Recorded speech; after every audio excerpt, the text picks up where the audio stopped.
IFW, the international voice of freight and logistics.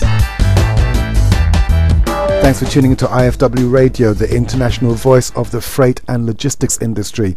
I'm Kizzy Nkwacha, and with me today is Mr. Damien Brett, our chief reporter, who's going to be giving us a roundup of some of the biggest breaking stories in the world of freight. Over to you, Damien. Thanks very much, Kizzy, and welcome to another IFW News Roundup. Now, this week, the Christmas season's well and truly underway, and I was lucky enough to be invited to the Rail Freight Group Christmas lunch, which was a very interesting occasion. They had Teresa Villiers there, who is the rail minister, and she was speaking about how important freight rail is and that it mustn't be forgotten at the expense of passenger rail, which was well received from everyone at the event.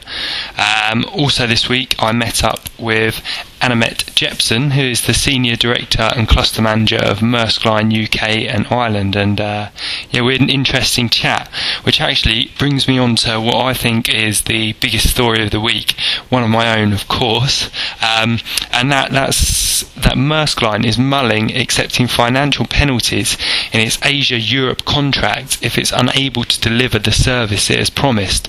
So it's quite big news for those shippers looking to sign annual contracts.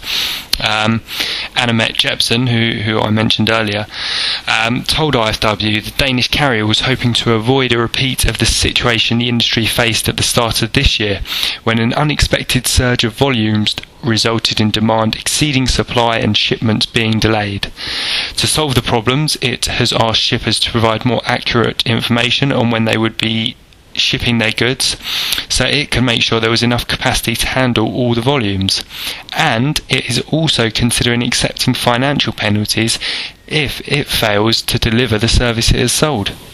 Now, as I'm sure regular listeners are aware, after picking out my top story of the week, I also take a look at what are the most 5 read stories on the IFW website.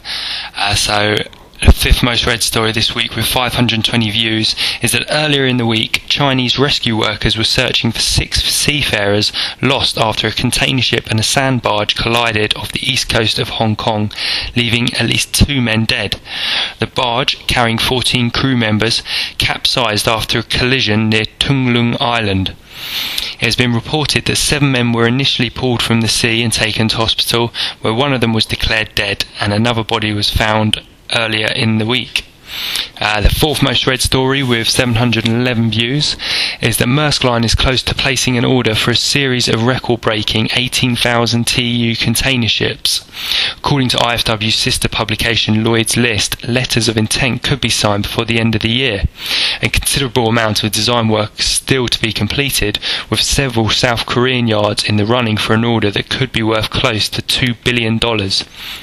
The ships would be longer and wider than anything ever built before and would require a new generation of cranes with longer outreach to stretch across 22 rows of containers. And that story actually appeared in last week's top 5 as well, so it's the 2nd week running it's been one of the most read stories.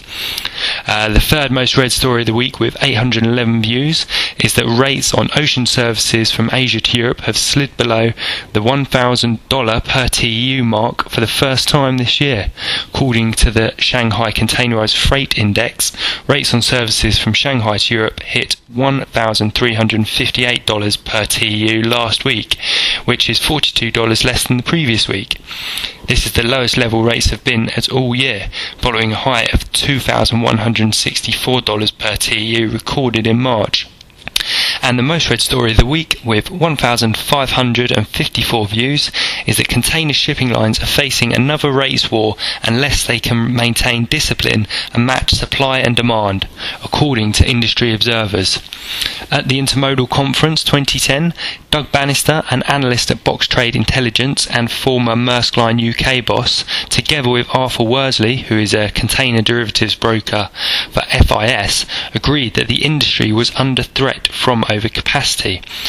Both questioned whether carriers would be able to avoid the urge to leave vessels in service even when there is oversupply in order to grab market share, and that's exactly what happened in 2009, they pointed out. Right, well, that's IFW's news roundup for this week. If you'd like any more information on the stories that I've mentioned, you can visit ifw-net.com or you can go to our LinkedIn group, follow us on Twitter, and now we've got a Facebook group as well, so you can follow us on there. IFW, the international voice of freight and logistics.